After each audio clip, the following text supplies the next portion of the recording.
سالان جه دستپیکرنا شورشا سوریه انا کسی پشتی 11 سالان جه دستپیکرنا شورشا سوریه روشه چاوا دنرخینه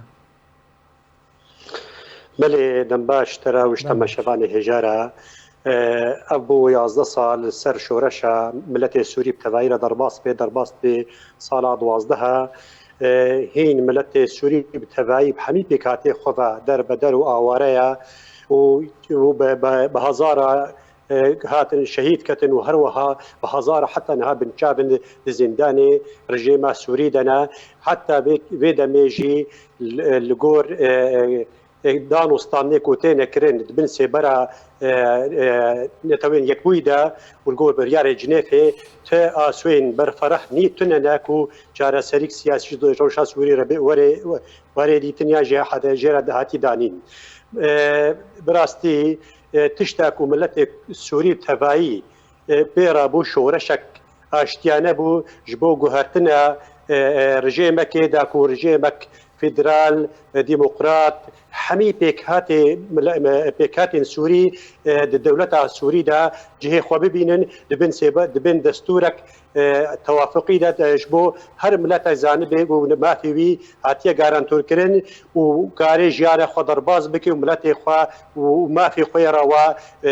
بچسبيني بله ما مصطفى حسن اصلانگين كل بيشا في شورشه چبون حتى كو امكارم بيجن كو ارمانجن و نهاتن بجي كرن سدمن هندرين ين نافخوي بون يان سدمن درفي سوريا بون جوسياسيا بجه نخشيا سوري او براستي كلكي مفادار جيما سوري جبركو نخشيا سوري جهه كي استراتيجي ديا لكيلك دولة اسرائيل هروها لكيلك دولتي كنداف والدولتين بياني وقت تركيا ونزيكي 1000 كيلومتر هيا ابينا باش رجيم سوري مفاجئ قرت وبو سدم وشورشا اشتيانا وري السكنان درا وستاندن داجبو مرامن سياسي شهريمي تشني في دولتي ورنا بيكانين رجيم شورشا سوري هدي بيشتي سال 2012 جناف دستي ملت سوري دركت بو كريزك نيف دولتي مرم دوان دولتا خست برجواندية خوي سياسي وابوري لسر حساب ملت سوري بتباي بيك بينن نخشيها سوري بو غوروبانك سياسي جكداري حميلة ينبا وبتايبتي آنين هيزن راديكال وترولست لسر نخشيها سوري خستن قال لك بزجريكي خو دوسي خوي سياسي لسر حساب ملت سوري بتباي بيك بينن روشاس باش ما مصطفى حسن دسبيك بيشتيكو شوراج دسبيكر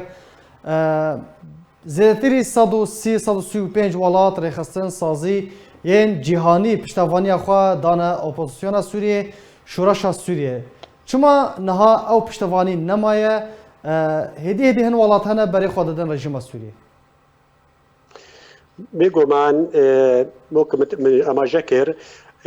هات خواستنش دولتين زلهيز بطيبت روسيا وامريكا خويا الهفته قشتك هيا روشا سوري كريزا سوري بفيشوي بردوام ببي نجيرة چارة سريك سياسي وريديتن تن إدارة كريزي وريكرن جبروي كيجي او بريار نماد دستي ملت سوري دا وتفقر سياسي سوري بتبعي دا هدي روشاكو هاتي كرن كتبن دستي دولة زلهيز دا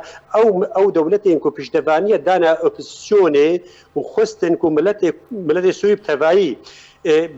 بشويه كي بشويه جارة سريك سياسي در كذا اوانا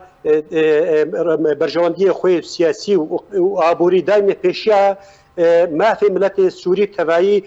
وسرفي بنياته اوانا خبات كر وبري شورش سوري هاتا غهاتن ومخابن دفي دمدجي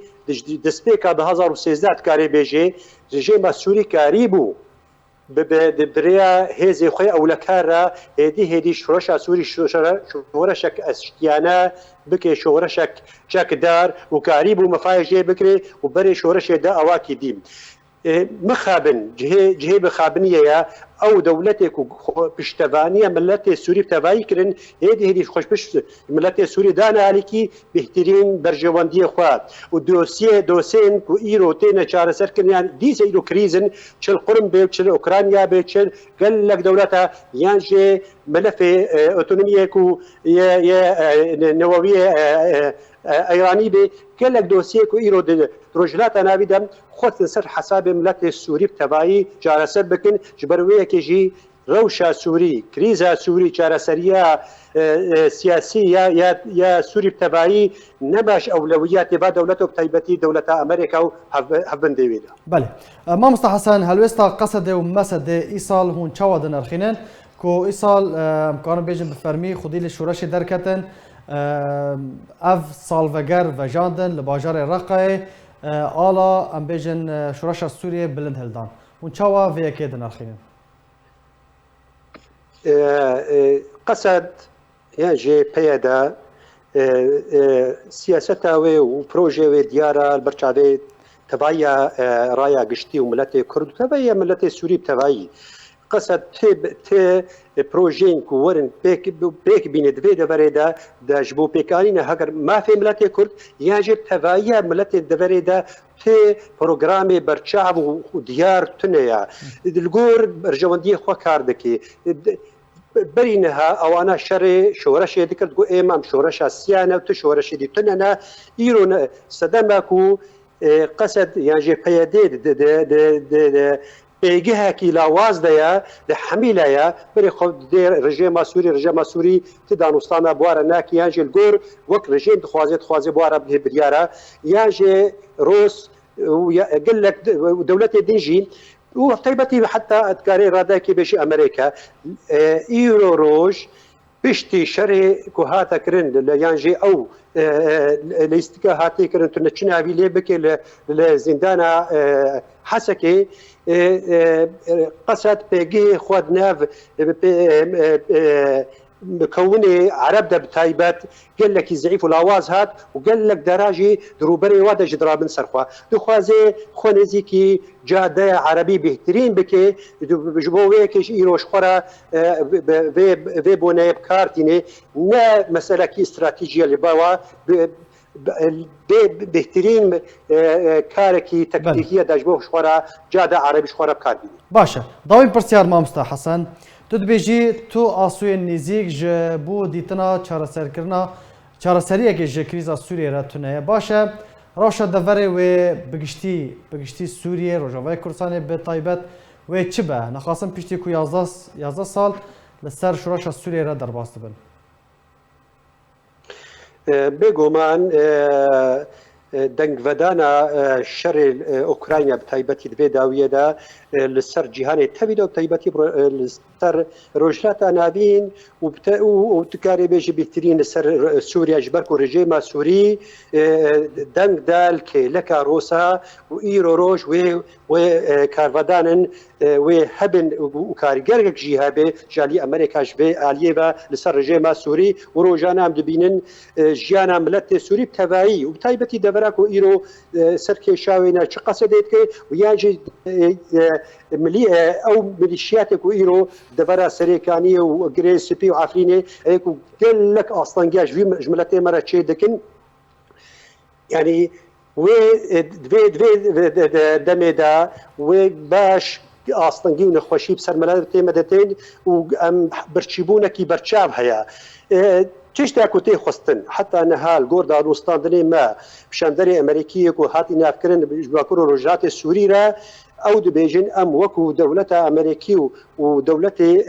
هفبيمان ام دفج بيد بري برنادن وامي چارة سريك سياسي فيدر بينن وتايبتي بيشتي